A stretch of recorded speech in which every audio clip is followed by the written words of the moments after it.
détruit les vedettes de notre spectacle. J'aimerais bien qu'on pose nos armes et qu'on discute. Bon, lui, il va me prendre la tête. Jack, je veux que vous me dessiniez comme une de vos françaises. Non, c'est chouchou, je veux, pas la moche. Zut, rezut et rezut derrière. Ah, je vois, monsieur se fout de moi. Monsieur fait d'ironie. Mais où est-ce que vous vous croyez, merde? Au cirque? Ça, c'est du spectacle. Ça dépasse tout ce que j'ai pu imaginer. All is beautiful, le vieux c'est beau, et croyez-moi, je sais de quoi je parle. C'est faux. J'ai bientôt 33 ans, Sophie. Oh, ça va. Excuse-nous le Christ. Ça commence à arriver, les pas de doigts, ça commence à arriver les cheveux blancs. Il faut falloir s'y faire. Ça commence à arriver les cheveux blancs. J'ai des cheveux blancs depuis que j'ai 27 ans, connard. Ouais. T'as quel âge? Je vais chercher 30 et j'ai toujours des cheveux blancs, ils vont pas partir. Hein. Non, ça marche pas comme ça. Ça va, Simon? C'est pas clo-clo, c'est pas ça s'en va et ça revient effectivement. Je sais de quoi je parle aussi. Les garçons, sachez-le. Alors, en plus, oui. En plus, carrément. Tu te fais des couleurs. Donc, carrément, que dalle. Pour beaucoup de gens plus ou moins jeunes, Tati c'est une boutique ou une enseigne qu'on voit du métro aérien sur la ligne 2 à Barbès. J'aurais voulu la faire. D'un magasin qui n'existe plus. Oui. C'était Feu Tati. Pour d'autres, c'est une citation de Rimka dans Tonton du Bled, également, le sac Tati. Mais il faut bien prendre en considération que c'est aussi un nom de famille d'un gars assez fortiche qui adore l'architecture, les mecs avec les pipes, les embouteillages et les bureaux. A one, a two, a 1, 2, 3, 4.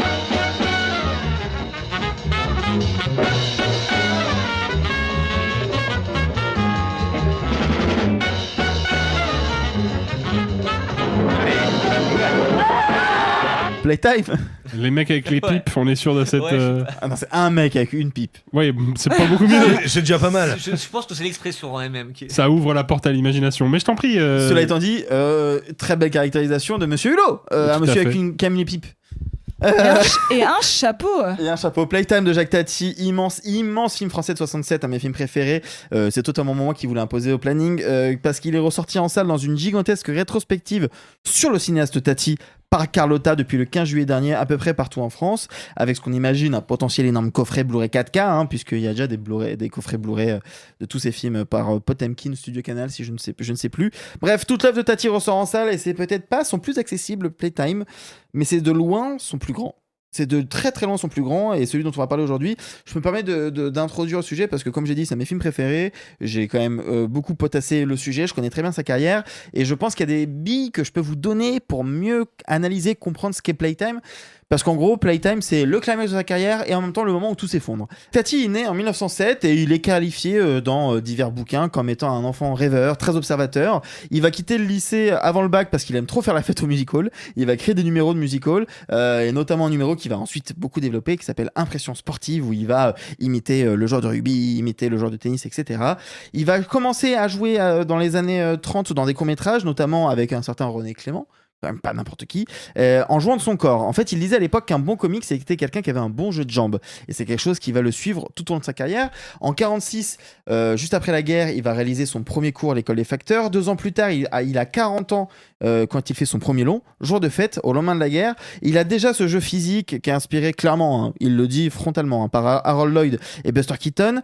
Et il tourne ce court et ce long dans le même village où il a passé la fin de la guerre. Parce que ça, c'est un truc que j'ai retrouvé nulle part. Dans aucun des documentaires que j'ai regardés ou dans les livres que j'ai regardés, la guerre et Tati, il y a une relation un peu chelou. Pourtant, il faut quand même en parler parce qu'il est d'abord soldat, puis il est démobilisé en 40. Il revient avec son amour du spectacle qu'il avait démarré en 35 en le présentant à Paris entre 40 et 42, quand Paris est sous occupation allemande.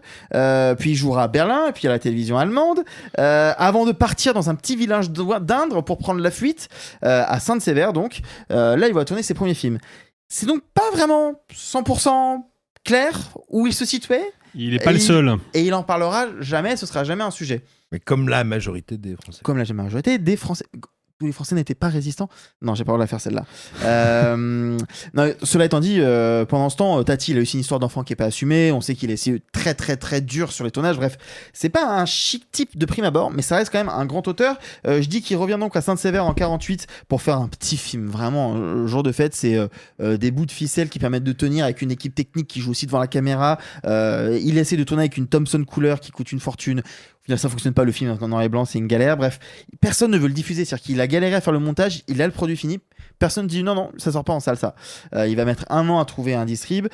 Sauf que, spoiler, ça va être un carton. Donc à partir de là, il va pouvoir s'amuser, expérimenter. Il va pas faire beaucoup de films dans sa carrière, donc c'est pour ça que c'est intéressant de revenir un peu progressivement comment il évolue, parce qu'il aime expérimenter à chaque fois. Par exemple, sur son deuxième long, il va inventer un nouveau personnage dont il va être lui-même l'interprète une fois encore. Monsieur Hulot. Monsieur Hulot, c'est un personnage culte du cinéma français, alors qu'il est presque muet, enfin il parle mais on l'entend tellement pas que c'est comme s'il était muet. Tout se joue sur son allure tout droit mais souple sur les articulations, élancé, avec ses accessoires. Je parlais de sa pipe mais il y a aussi son chapeau effectivement comme disait Sophie, sa manière de marcher qui est bien à lui, son côté rêveur et lunaire.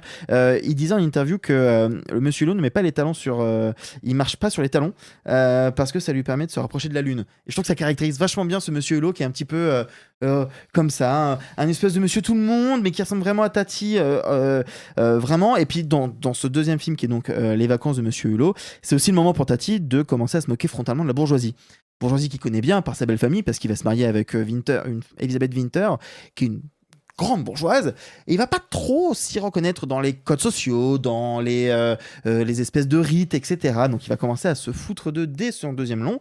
Et puis c'est le moment où il va aussi expérimenter son jeu entre sound design, musique, dialogue et silence, comme personne ne l'a jamais fait en France à l'instant, jusque-là.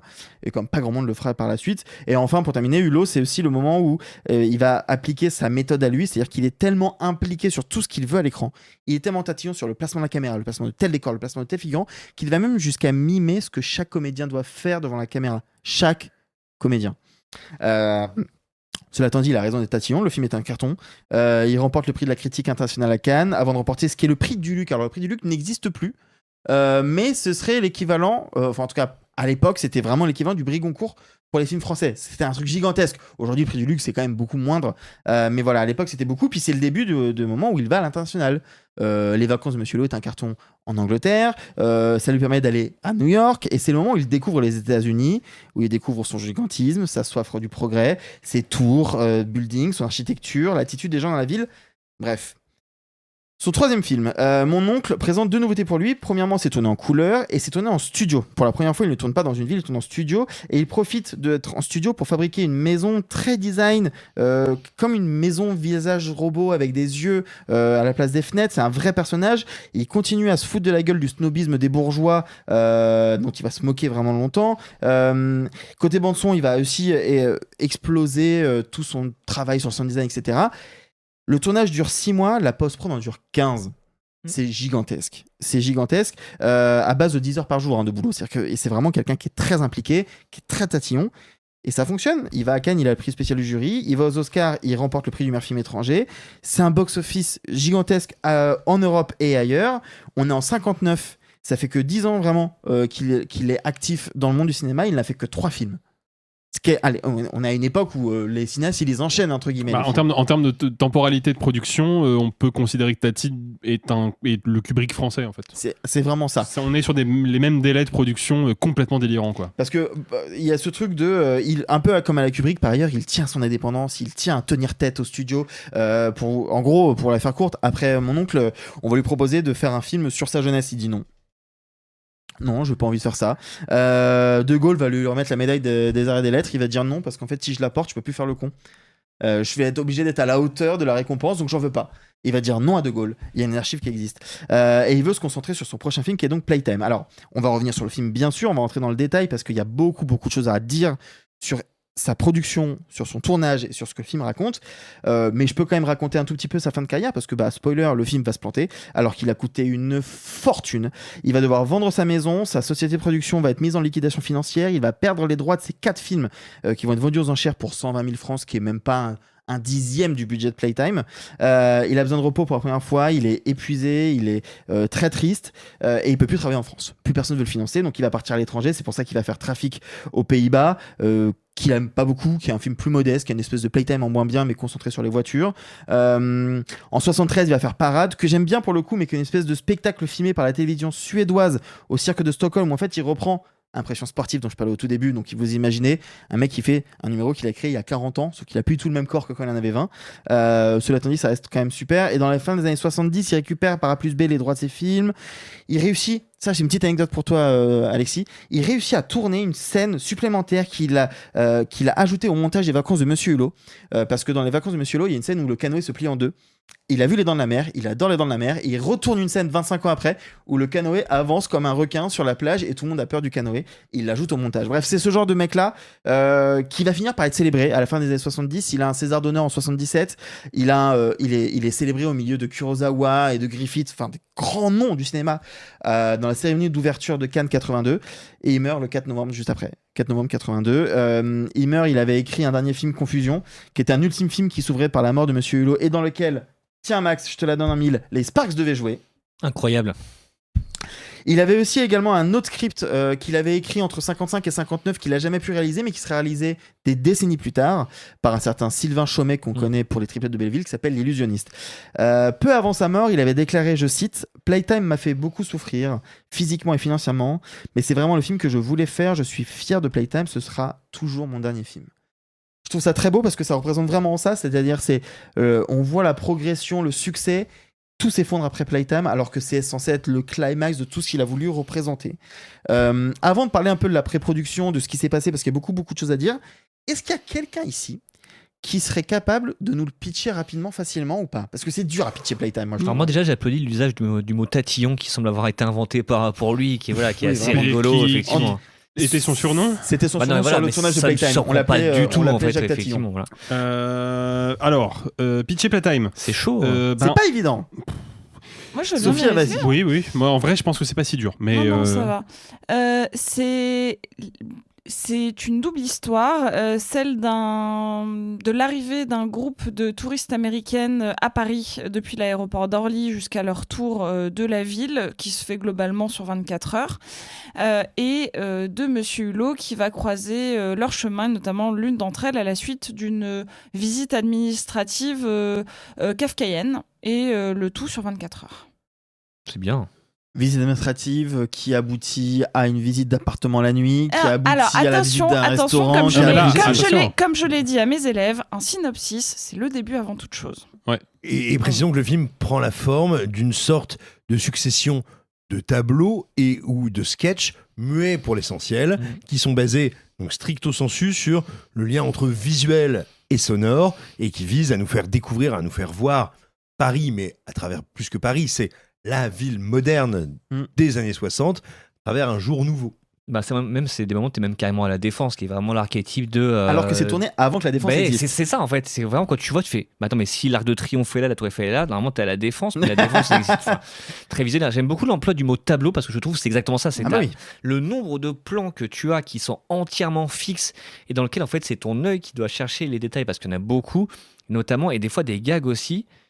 Vraiment, il joue sur la durée. Il y a un gag dans la première partie où tu as vraiment, profondeur de champ, un mec qui arrive au loin.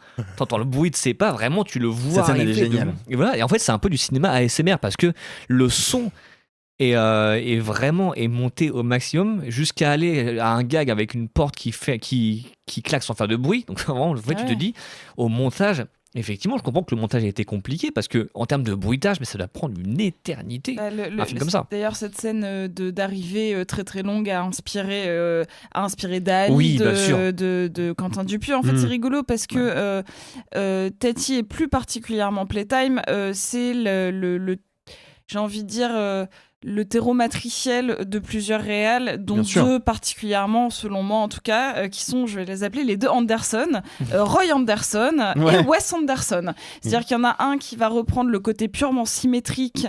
Playtime a un rapport à la couleur qui est progressif, mais qui va s'en servir de manière très thématique et qui va jouer sur la symétrie ou l'asymétrie. Et il n'y a aucun doute que pour Wes Anderson, Tati, c'est Dieu, quoi. C'est évident. Et en fait, pour Roy Anderson, qui est un cinéaste vraiment moins connu, c'est quelqu'un qui fonctionne intégralement en tableau. C'est quelqu'un de très sec, très froid et d'anti-narratif. Moi j'aime bien, mais c'est vraiment c'est âpre. Et en fait c'est rigolo parce qu'il a vraiment repris cette notion de tableau et de composition de plans très longs qui est propre à Playtime particulièrement. Par rapport au cinéaste, moi j'ai deux petits fun facts. Lynch dirait que c'est un des plus grands films de l'histoire. Oui. Je suis pas surpris. Je suis pas surpris du tout. vu son abstraction, sa portée visuelle, etc. Et Truffaut lui a dit à l'époque, il lui a envoyé un petit texte, il lui a dit à l'époque qu'il avait jamais vu un film comme ça, qu'aucun autre film n'est comme ça et ne sera comme ça, que c'est un film d'une autre planète, c'est un film sur l'Europe de la fin des années 60, filmé par un martien qui voit ce qu'on ne voit plus et qui entend ce qu'on n'entend plus. On ne dira jamais assez à quel point François Truffaut a été l'un des meilleurs critiques de tous les temps quand même. Hein. Oui. Moi, c'est un film qui me passionne, que je peux pas regarder souvent parce qu'il me terrifie.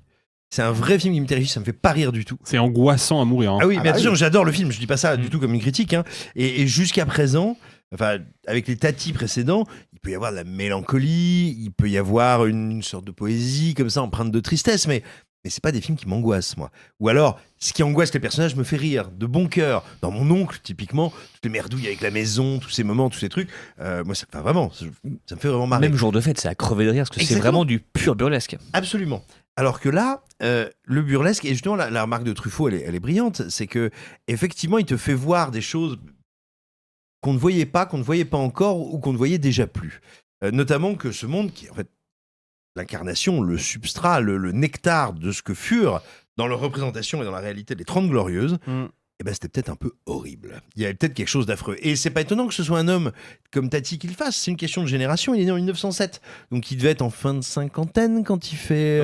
Oui, c'est ça. Parce qu'au moment où le film sort, il a 60 ans. Et donc, ce qu'il faut bien réaliser, c'est que c'est un homme qui a connu la France de l'immédiate après Première Guerre mondiale, qui a connu sa reconstruction, qui a connu les divers traumas, ce que beaucoup d'historiens ont appelé la brutalisation de la société. Néanmoins, les années folles et la reconstruction, vu qu'il a lui-même été artiste et entamé une carrière d'artiste avant que n'advienne la Seconde Guerre mondiale, la Seconde Guerre mondiale qui en France a été l'objet a eu comme conséquence un trauma très spécifique qui est l'écroulement d'un pays en quelques jours.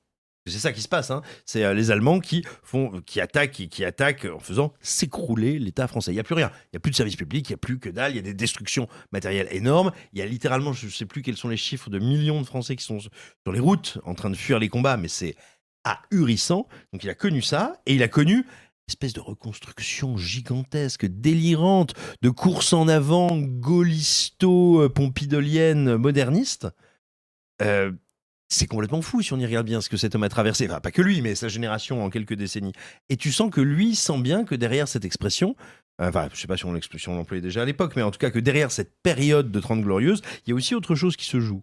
Il y a quelque chose qui s'automatise. Il y a quelque chose de très brutal. Il y a une forme de vie, de pays, de pays organiques qu'on voyait dans Jour de fête, qu'on voyait dans Mon oncle, qui est en train de disparaître ou d'être vraiment chassé au loin. Que c'est un monde en fait très violent, très mécanique. Et ben, il faut quand même se rappeler qu'on est quand même à l'époque des guerres de décolonisation, qu'à l'époque, aux portes de Paris, il y a des bidonvilles, et des bidonvilles gigantesques. Et en fait, ce que je trouve incroyable dans ce film, c'est que quand bien même il est, de facto, bien sûr, une comédie burlesque ultra sophistiquée, quand bien même il est de facto cette espèce de mécanique qui me fait rire néanmoins, hein, mécaniquement, j'ai presque envie de dire, c'est aussi un film qui arrive à saisir, je trouve, tout ce qui s'est passé d'horrible dans ce monde-là avant. Bien sûr. Tout ce qu'il y a d'absolument déshumanisé, et pas juste pour faire une blague, genre oh là là, dis donc, c'est drôlement bizarre ces quartiers pleins de vitres avec des portes qu'on se prend dans la tête. Il y a un vrai truc terrifiant, moi, je trouve, dans ce film. C'est rigolo ce que tu dis, Simon, parce que moi, c'est un film que j'ai revu pour l'émission et que j'avais adoré à la sortie de l'adolescence. Je pense que je l'ai vu vers 18-19 ans et j'avais eu un choc littéralement de bonheur, d'amour du cinéma, de slapstick, de joie, de décor, de costumes. En fait, à l'époque, je le rapprochais beaucoup de The Party de Black Edwards, notamment dans sa deuxième partie. Et en fait, là, quand je l'ai revu, littéralement, je suis hyper angoissée. Je me sens vraiment pas bien devant le film. J'y vois vraiment une forme de décrépitude, de personnes elles sont toutes incapables de communiquer entre elles. Finalement... Pourtant, je pense que j'avais déjà lu du Kafka à l'époque, mais ici, là, j'ai été empreinte par le tourment de la déliquescence de la communication. Et c'est pas pour rien que c'est un film qui se passe en partie en anglais, en partie en français. C'est vraiment un film qui te dit que de toute manière, la technologie qui est là pour créer un enrobage de facilité, une espèce de vernis d'harmonisation, notamment par par une forme de, j'ai envie de dire, de multiple. En fait, toutes les voitures se ressemblent. Enfin, il y a j'ai perdu le mot. Genre, tout se met à se ressembler. Uniformisation heureuse. C'est exactement ça. Parce que tous les bâtiments sont gris et c'est austère. C'est ça. Et d'ailleurs, je trouve que la plus belle chose dans le film, qui est vraiment un coup de génie absolu, c'est d'avoir les monuments dans des reflets de vitres. En plus à 2 reprises. À 3 reprises même. La Tour Eiffel, le Sacré-Cœur à la fin. et l'Arc de Triomphe. Il y en a 3. Il y en a 3. Et en fait, c'est pas possible. Hein. Géographiquement, il y a quelque chose comme si finalement c'était des apparitions fantômes d'un monde du passé que les gens ne peuvent même plus regarder en face, car ce n'est que du souvenir, ce n'est que du reflet. Et de toute manière, les gens seraient trop occupés pour les voir, parce que finalement, c'est un film qui parle aussi énormément de consumérisme. Hein. On peut le rapprocher de Chaplin dans une forme de critique capitaliste.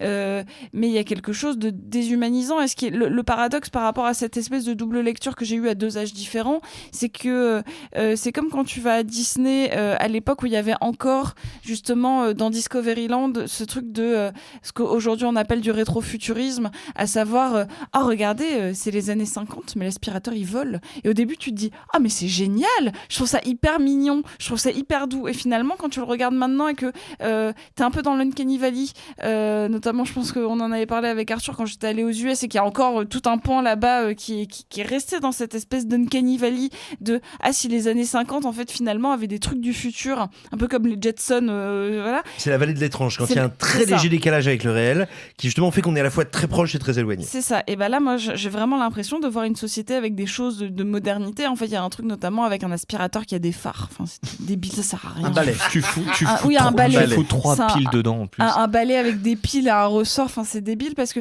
tout le monde a l'air d'être subjugué, puis nous on le regarde maintenant et on se dit mais en fait vous étiez tellement aspiré à l'idée d'être dans la modernité, la technologie, que finalement vous vous rendez même pas compte que vous êtes en train de vous déshumaniser pour vous déshumaniser. Et genre il y a quelque chose qui finalement m'a créé beaucoup d'angoisse en le revoyant. Mais alors c'est étonnant que dans ce que tu racontais en fait qu'il se réfère beaucoup plus à Harold Lloyd et Buster Keaton, parce qu'en fait comme toi Sophie, moi je me suis dit c'est les temps modernes de Jacques Tati. En fait c'est vraiment. Alors je pense que pour la physicalité de Monsieur Hulot, c'est Keaton et Lloyd. Oui. Je pense qu'effectivement dans celui-là. Propos, Mais il y a aussi le fait qu'il est allé aux États-Unis. Et donc, comme le dit Simon, il a vécu la guerre, il a vécu la destruction, il a vécu la reconstruction.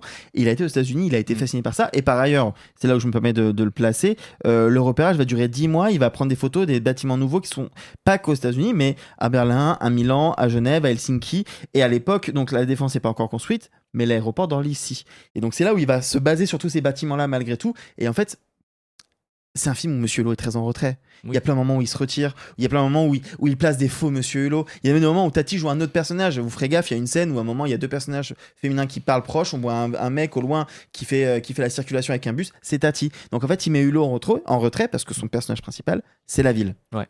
Mais d'ailleurs, Hulot aussi, qui, là, c'est pour ça que je faisais le lien avec Chaplin, c'est qu'il y a aussi ce côté chien dans un jeu le fait qu'il parle assez peu. Et un truc qu'on n'a pas mentionné, c'est que l'une des particularités qu'il a, c'est qu'il est très grand. Donc en fait, tu ne vois que lui dans les scènes où il est là.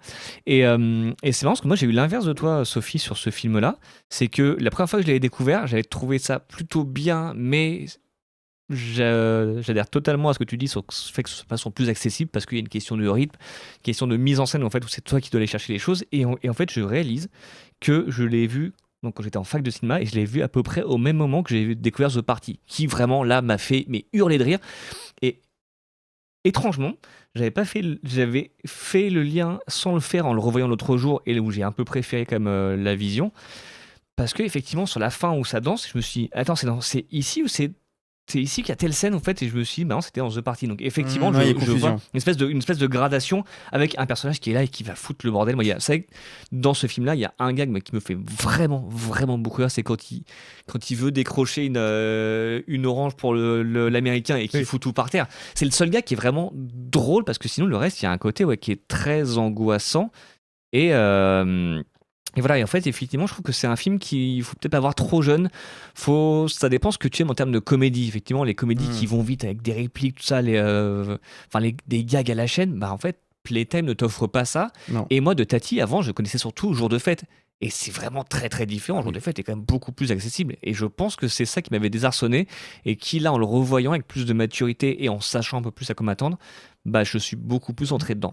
Mais je crois qu'il faut qu'on parle un petit peu comme du tournage du film et de sa fabrication, parce que c'est riche d'enseignements pour comprendre aussi le geste de Tati. On parlait de Truffaut tout à l'heure. Je crois ne pas me planter en attribuant l'adage suivant à Truffaut, mais les grands films sont des documentaires de leur tournage. Et Playtime, c'est effectivement un film qui est très angoissant. Vraiment, c'est un film qui m'oppresse prodigieusement et qui m'ennuie aussi. Et je pense que c'est pas un ennui involontaire ou accidentel. Je pense que l'univers que dépeint Tati peut pas être autre chose qu'ennuyeux au bout d'un moment, quoi. L'ennui doit y occuper une place si tu veux. Il essaie quand même de désenchanter toute cette fascination pour la consommation. C'est exactement ça. C'est un film du désenchantement, et le désenchantement, c'est l'ennui, premièrement, quoi. Donc, le film est angoissant parce que je pense que Tati est angoissé en le faisant, effectivement, et il est obsessionnel. Parce que Tati, c'est quelqu'un qui a appris son métier en le faisant. Ce qui n'est pas le cas de tous les réalisateurs de l'époque. Je pense même que c'est plutôt une minorité. En général, tu travailles comme assistant aux côtés de réalisateurs déjà chevronnés, et au bout d'un moment, c'est le coup classique de « Ah, on défilait le scénario à machin, mais machin, il n'est pas disponible. Bidule, son assistant, t'as déjà réalisé un film, tu veux essayer? Tiens !» Mets ce scénario en scène. C'est comme ça qu'ont débuté Verneuil, Claude Miller et compagnie. Tati, lui, il débute avec, on l'a dit, Jour de fête, film fait avec 3 bouts de ficelle, tourné en décor réel, où le décor a finalement peu d'importance dans le sens où ça pourrait se passer dans n'importe quel village de France. Sur Les vacances de Monsieur Hulot, c'est toujours du décor réel, il tourne à Deauville, sauf que cette fois-ci, le décor a une importance considérable. Il veut se taper avec la bourgeoisie, il veut critiquer ses mœurs et ses coutumes. Il choisit l'une des villes les plus emblématiques de la bourgeoisie française, la station balnéaire Deauville. Ensuite, il fait Mon oncle. Il y a quand même des parties de Mon oncle qui sont tournées en décor réel à Créteil, si je dis pas de bêtises. Mais sur Mon oncle, il franchit un nouveau step, il s'essaye au studio avec cette fameuse villa construite à la Victorine à Nice, qui a été d'ailleurs reconstituée à l'échelle pour des expositions il y a quelques années. J'espère un jour pouvoir la voir en vrai, parce qu'un décor de cinéma reconstruit à l'échelle, c'est quand même un truc de fou. Mais donc du coup, il travaille en studio pour tout ce qui touche à cette villa. Et sur Playtime, il arrive avec la jonction des deux. Le film va s'installer sur ce qui est à l'époque un gigantesque terrain vague à proximité de Joinville-le-Pont en région parisienne. Aujourd'hui, si vous prenez l'autoroute, je crois que c'est l'A4 qui passe à côté de Joinville, à un moment, sans le savoir, vous allez rouler là où a été tourné Playtime, puisque maintenant l'autoroute passe sur feu le terrain vague. Mais donc il va choisir ce terrain vague et il va y construire ce que l'équipe va appeler familièrement Tativille, parce qu'il construit littéralement une ville. Parfois, c'est que des façades. Voilà, c'est qu'il y a quand même, il faut pas les passer sous silence, parce que c'est un exploit de le dissimuler autant dans le film, mais il y a énormément de choses qu'on voit qui sont effectivement purement factices et pas du tout fonctionnelles. Il y a des façades d'immeubles qui sont totalement fausses, et c'est la lumière passant à travers les fausses fenêtres qui donne le sentiment qu'elles existent. Il y a des fausses voitures en carton, il y a des faux figurants en carton, on repère dans 2-3 plans. Les monuments sont eux aussi en carton, et il a la grande intelligence de les filmer toujours dans les reflets des vitres, donc ça leur donne tout de suite beaucoup plus de texture. Mais il y a quand même des vrais immeubles, bien sûr, qui sont fonctionnels, qui sont équipés du sol au plafond en électricité. Je crois que on estime que la quantité d'électricité sur le plateau de Playtime pouvait alimenter un village de 15 000 habitants. C'est ça. Alors c'est plus un village, c'est une ville. Ça s'appelle une sous-préfecture. Oui, c'est une ville, voilà, une sous-préfecture, comme tu le dis. Il y a le chauffage central dans certains immeubles pour que les comédiens n'aient pas froid dedans. Du coup, c'est à cause de lui, le réchauffement climatique, c'est à cause de lui qu'on a des feux de forêt. Il y a des feux de circulation, il y a des lampadaires. Également fonctionnels, il y a des lampadaires fonctionnels. Moi j'ai des chiffres, si vous voulez. Il y a 50 000 mètres cubes de béton qui vont être coulés. Voilà. Et il y a 1200 mètres carrés de verre qui vont être faits pour les vitres sur un terrain vague de 8 hectares. Et on dit souvent que le tournage de Eyes Wide Shut de Kubrick a été le tournage le plus long de l'histoire du cinéma. C'est vrai sans être vrai, parce que c'est le plus long tournage continu. Je crois que Eyes Wide Shut, c'est 2 ans de tournage sans pause. Faut imaginer le bordel quand même.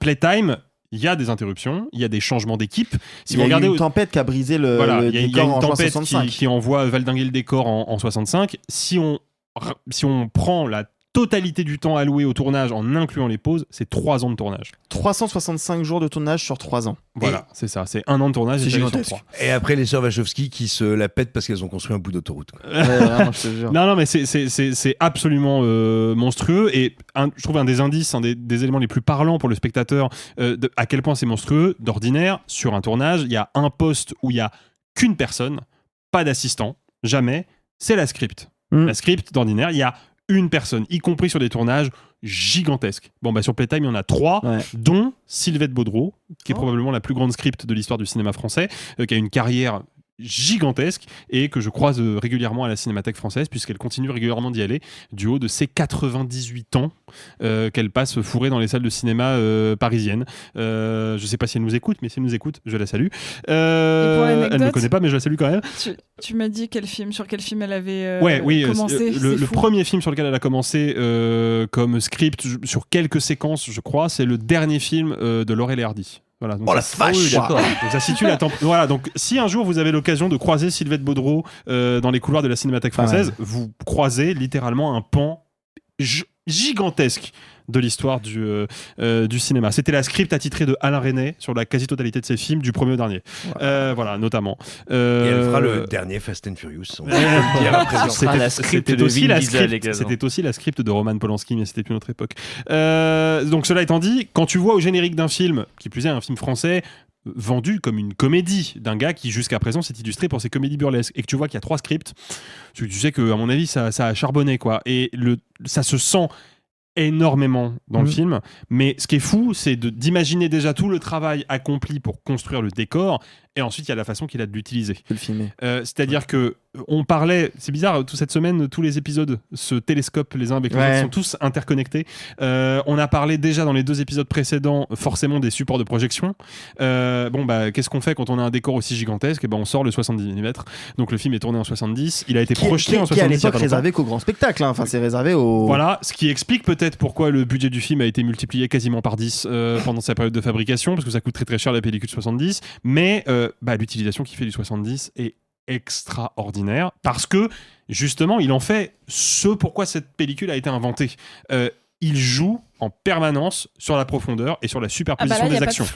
Là il n'y a pas de flou, mais en fait ce qui est fou c'est à quel point Tati est évidemment exigeant avec lui-même et très exigeant, certainement trop, avec son équipe technique, parce que vraiment tu l'as dit un peu, faut le redire, c'était une sale tête de con sur la plupart de ses tournages, parce qu'il attend toujours le meilleur des autres, et comme il a des standards très très hauts pour lui-même, forcément c'est très compliqué. Pour vous donner le niveau de tatillon, c'est qu'il a fait 3 tests différents pour savoir quel type de chaussettes son Monsieur Hulot devait porter. Voilà. Est-ce que c'était des chaussettes grises à rayures jaunes? Est-ce que c'était des chaussettes grises à rayures vertes? Il y a des images de making-of qui existent où on voit des tests chaussettes qu'on ne voit jamais dans le film, parce que ces pantalons sont... Mais tant que t'insultes pas les chaussettes. Ils ont des carreaux. Non mais on est, je le disais, c'est le Kubrick français. C'est-à-dire qu'on est sur le même degré d'obsession maladive. Kubrick, je le rappelle, est allé quand même jusqu'à compter les coups de langue de son chat dans une gamelle d'eau, parce que son vétérinaire lui avait dit, je crois que votre chat il boit pas assez, et il a appelé son vétérinaire la nuit pour lui dire, j'ai compté les coups de langue, il y en a eu 1800, est-ce que vous pensez que c'est assez? Voilà, donc ce degré d'obsession profondément maladive. C'est ça, réalisation se cache, c'est des anecdotes pointues. Mais je pense qu'il le dépasse en grande partie, parce que le film est un objet filmique absolument passionnant, et pour revenir à l'utilisation qu'il fait de la mise en scène, il est très exigeant avec son spectateur aussi, parce qu'il y a des moments dans Playtime où il y a 15 actions en simultané, toutes filmées en plan large, et le plan est fixe, c'est au spectateur de faire le boulot, de repérer les personnages, de les suivre, de comprendre qui est en train de faire quoi, pour qui. Il y a quand même cette scène hallucinante où il se passe un coup de téléphone dans l'espèce d'open space, mais c'est en 70, donc les personnages font vraiment la taille d'un Playmobil à l'écran, et toi spectateur tu dois repérer dans le plan les 2 personnages qui sont en train de se parler, parce que c'est eux que t'entends à la bande son, mais tu les repères pas tout de suite. Donc il est très exigeant, et c'est là où je vais en venir au fait que son obsession le dépasse. C'est qu'on est en 67, à la fin des années 60, on est quand même dans l'ère du rock. En France, c'est l'ère des yéyés. On est vraiment dans cette espèce d'effervescence populaire, la jeunesse. On est vraiment dans une époque, effectivement, les 30 Glorieuses, tu le disais Simon, Tati a compris qu'il y avait un angle mort aux 30 Glorieuses, mais la société l'a pas compris. Et là arrive Playtime, à aucun moment ce film peut être un succès commercial. Aucun. Et en fait, il se suicide artistiquement et surtout économiquement avec ce film-là, quoi. Et oui, mais ce que tu racontes en fait sur le fait d'aller chercher les détails, c'est ce que je disais tout à l'heure, et la scène que tu racontes, ou même ce qu'on racontait au début sur le mec qui met 45 ans à arriver, c'est presque facile au début du film. Quand on arrive à la dernière séquence dans le resto, en fait, où tu as une espèce de gradation, où tout le monde se met à danser, tu te dis, il doit y avoir 1000 trucs partout. Là, ça peut être fatigant. Et c'est d'autant plus rigolo que si tu regardes bien, mais alors ça, moi je l'ai découvert il y a vraiment 5 minutes, si tu regardes bien dans les danseurs, vous pouvez apercevoir un certain Patrick Balkany, le vrai, hein, c'est pas un drôle. homonyme, qui est là, qui est un figurant, danseur au milieu du film. Donc voilà, en termes de détails et d'anecdotes, pointues, je pense que ça se pose là, fallait le chercher. Donc c'est vrai que, mais il y a un côté où en fait je pense que c'est ça qui est difficile pour le public habitué aux comédies où on va te surligner un gag, une réplique, une mimique. C'est que là, en fait, le gag, ça se trouve, tu vas le voir le film 8 fois, tu vas pas le voir parce qu'en fait, il est dans un coin pour que tu regardes autre chose. Et ça, c'est même pas les as, c'est les as où t'as un gag au milieu, un gag au premier plan, un gag au second plan. Là, c'est tu dis, il y a des trucs partout. Et en plus, t'en es le film dure 2 heures, donc t'es déjà à 1h45 de haut. C'est ça, mais c'est un film qui te demande en permanence de le décoder. Alors que c'est très gratifiant, mais c'est... Ouais. Moi, je voudrais revenir un petit peu sur son année, on l'a dit, en 1967. Et en fait, peut-être que j'extrapole. Et dans ce cas-là, je me tourne un peu vers Simon pour me reprendre ou pas.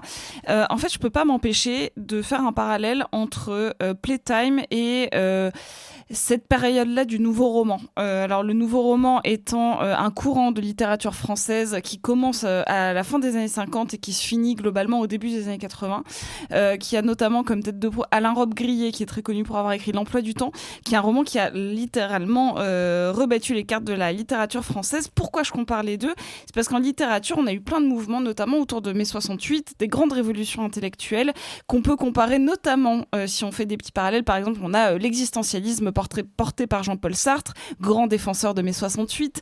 On a son opposé / en même temps un peu copain Camus, un petit peu dans la même période, dans les années 60. Et en fait, nous, en cinéma, on a littéralement la nouvelle vague. Et en fait, ce qui est intéressant entre le nouveau roman, si on considère que c'est un petit peu le cinéma de Jacques Tati, pourquoi on pourrait les mettre en comparaison ? Parce que comment se définit le nouveau roman ? C'est hyper compliqué. C'est un groupe de personnes qui veulent se différencier de l'existentialisme, notamment de manière formelle, et qui veulent créer, je cite texto, plusieurs membres, une nouvelle expérience pour le lecteur et pour l'auteur.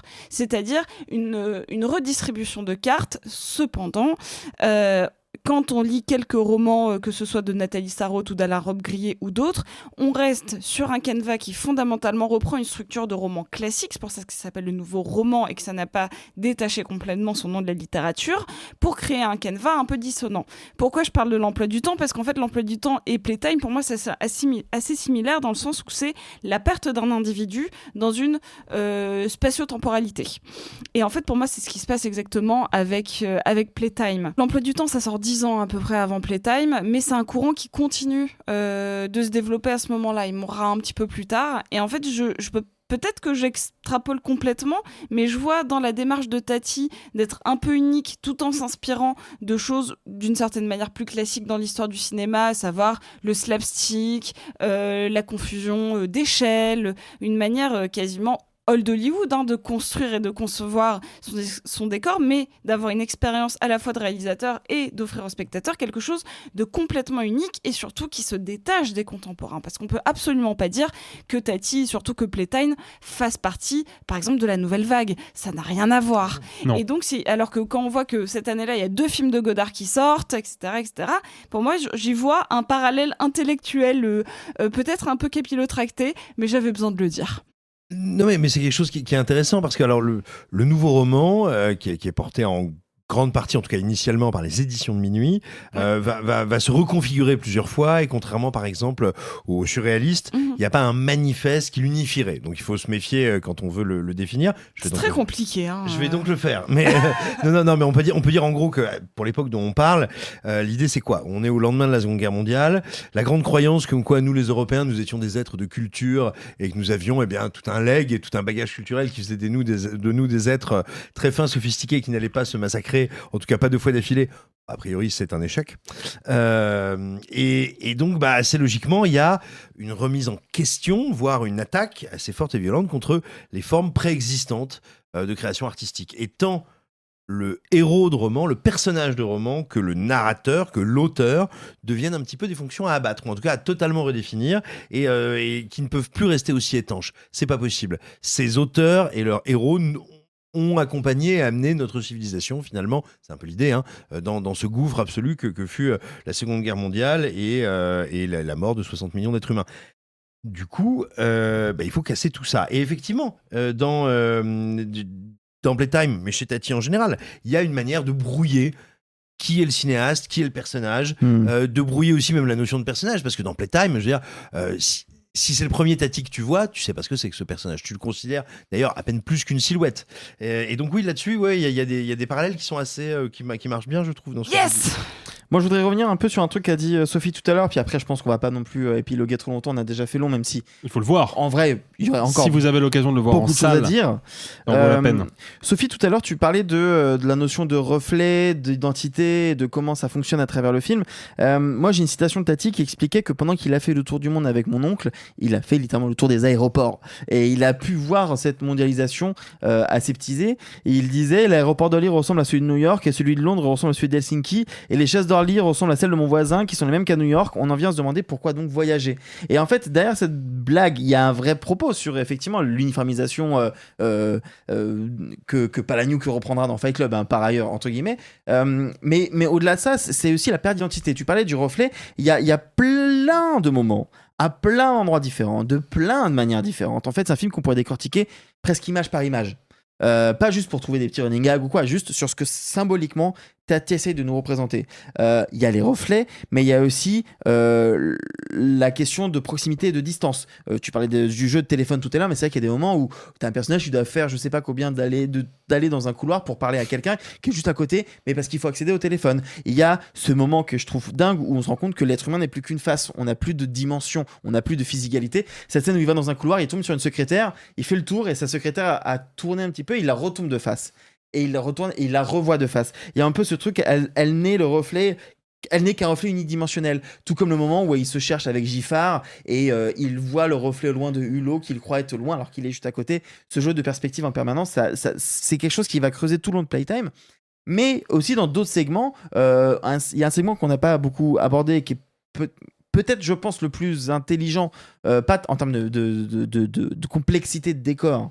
Au contraire, en termes de simplicité, c'est les séquences extérieures de nuit. C'est la manière qu'il a de filmer les appartements très vitrés et la frontière floue entre intimité, vie privée, vie publique. Les gens marchent, mais c'est comme s'ils ne regardaient pas à l'intérieur des vitres, alors que nous, on regarde à l'intérieur des vitres. Mais les gens se regardent l'appartement d'en face alors qu'il y a un mur. Il y a tout un jeu sur la projection, la télé, le fait que qu'est-ce qui est de l'ordre d'être accueilli ou pas. Enfin, Hulot, on lui dit de venir, mais en fait, on l'écoute pas vraiment parce qu'on est là pour démontrer sa réussite sociale. Hulot, à un moment, il va sortir, il va rester bloqué 45 minutes dans le hall d'entrée parce qu'il n'arrive pas à ouvrir une porte. Ce qui est, par ailleurs, une anecdote que Tati connaît. Il y a vraiment quelqu'un de son entourage qui a été bloqué 45 minutes dans un hall d'intérieur. Il n'avait pas à sortir, mais il était resté tellement longtemps qu'il n'a plus osé revenir dans l'appartement pour dire excusez-moi, je suis bloqué. Bref, tout ce jeu autour des gens qui ne se regardent pas, qui se regardent, comment ça se passe, cette société qui individualise l'individu vraiment en tant que citoyen et qui ne fait plus corps, qui se termine par cette espèce de ballet de voiture sur une fond de musique de cirque absolument ridicule. C'est un film qui vraiment nécessite plusieurs visionnages, plusieurs analyses pour essayer de capter. Parce que moi, en fait, au final, quand je regarde ça, alors que c'est un de mes films préférés, vraiment, et je pense que je connais chaque segment vraiment très bien, j'arrive pas à savoir si, au fond, Tati, c'est un peu un vieux con réac qui n'accepte pas la modernité ou quelqu'un qui a le nez creux pour capter à quel point tout peut partir à volo, ou est-ce que ce serait pas au fond un peu les deux? Et moi, je pense que c'est un peu les deux. Oui, mais en même temps, je sens pas le film de boomer pour autant, justement. En le revoyant l'autre jour, je me suis dit, ça aurait tout pour être vraiment le film de vieux con, mais il y a plein de moments. Il y a plein de moments, mais où tu sais, par exemple, à la fin de la séquence de fête, ils se retrouvent où? Ils se retrouvent au bon PMU, parce que c'est là où en fait les êtres humains peuvent encore communiquer ensemble. Mais en fait, le bon PMU, il est terrifiant. Ouais. On est d'accord. Le bon PMU, il est terrifiant parce qu'en fait, moi, c'est là où tu vois. Quand même, il pourrait être réac. Moi, je pense pas qu'il le soit parce que je trouve que le film a un rapport assez tendre et très empathique avec la jeunesse. Moi, j'ai l'impression que quand il filme la jeunesse, il nous dit c'est quand même vraiment nul de leur laisser un monde comme ça. Et eux, ils le prennent avec l'insouciance parce qu'ils le découvrent et du coup, ils se disent peut-être que ça a toujours été comme ça. Ça a pas toujours été ça, ça a été beaucoup mieux et on leur laisse un monde de merde. Moi, j'ai un peu ce sentiment-là, tu vois. Surtout que le PMU, moi, c'est ça qui me frappe dans le film, c'est quand tu c'est un film d'anticipation en fait, Playtime, parce qu'en 1967, effectivement, en dehors des frontières de la France, il y a déjà des nouveaux ensembles immobiliers qui ressemblent à ça. Il y a l'aéroport d'Orly, etc. Mais c'est avant Montparnasse, c'est avant Beaugrenelle, c'est avant Nanterre, la Défense. C'est le monde qui vient. C'est le monde qui vient. C'est avant Beaubourg. C'est avant Beaubourg. Beaubourg, c'est sous Pompidou et c'est construit à la fin du mandat de Pompidou, donc dans les années 70. C'est avant les Olympiades dans le 13e. Enfin, c'est avant tous ces nouveaux quartiers qui sont effectivement des quartiers brutaux, déshumanisants, qu'on regarde aujourd'hui souvent en se disant mais qu'est-ce que c'est que ces grosses verrues, sauf moi qui trouve ça super beau, mais ça me ah non, voilà. Pompidou c'est beau. Oui, mais moi j'adore la tour Montparnasse par exemple, je suis un peu seul dans ma team. Mais tu vois, c'est juste qu'un jour, si tu tourneras un film catastrophique. Sur la prospection, pour en finir quand même avec ça, sur la prospection futuriste, des fois tu regardes des films, exemplairement Retour vers le futur 2, et tu dis ok, l'année 2015, donc le futur, en 1989, on l'imaginait comme ça. Un futur ultra consumériste, ultra technologique. Là-dessus, ils ont eu plutôt juste. Mais ils ont imaginé un consumérisme et une technologie qui rendait la vie des gens meilleure et plus simple. Et là-dessus, ils ont eu tout faux. Tati, il a vu juste à quasiment tous les niveaux. C'est-à-dire que le PMU dont tu parles, en fait, si tu oublies que c'est un PMU et que tu le prends juste comme un débit de boisson où s'arrêtent les gens qui bossent dans le quartier, c'est très littéralement un Starbucks. Mais vraiment, c'est très littéralement un Starbucks. Plus que ça, c'est bizarre parce que moi, ça me fait pas penser ni à un Starbucks, ni à un PMU, ni à quoi que ce soit. Ça me fait penser à certains 7-Eleven au Canada, à savoir moitié supérette, moitié débit de boisson, avec un corner de donut ou de Starbucks ou quoi que ce soit à l'intérieur. C'est un espèce de lieu hybride. Ce que je veux dire en parlant de Starbucks, c'est que les Starbucks dans ce genre de quartier d'affaires, souvent ils sont implantés, on pourrait dire la même chose des prêt-à-manger, par exemple, toutes ces chaînes-là, ils sont implantés au pied des immeubles. Et du coup, tu as le logo, tu as toute la DA à l'intérieur et tout, et tu oublies que si tu vides cet espace, il n'a aucune identité. Là où un bar PMU, tu peux retirer les enseignes, le nom, le haut vent et tout, ça reste un bar. C'est-à-dire que ça a été construit comme tel. C'est pas la même porte que pour une maison, c'est pas les mêmes vitres que pour une maison. Il y a un zinc dedans. Voilà, il y a un caractère, il y a la trace du lieu, c'est destiné à accueillir un lieu spécifique, alors que tu pourrais remplacer un Starbucks par un cabinet d'avocats ou par un laboratoire d'analyse médicale ou par n'importe quel service en fait. Et cette idée de tout est interchangeable, n'importe qui peut travailler dans n'importe quel bureau, tu comprends plus ce que les gens font, tu comprends plus c'est quoi le métier des gens, pourquoi il vient voir Giffard, tu sauras jamais vraiment, c'est pas expliqué, c'est quoi le métier de Giffard, t'en sais rien, et ces espèces d'appartements qu'on nous vend comme le nec plus ultra du logement, en fait c'est des grandes baies vitrées avec un vis-à-vis atroce, t'as aucune intimité.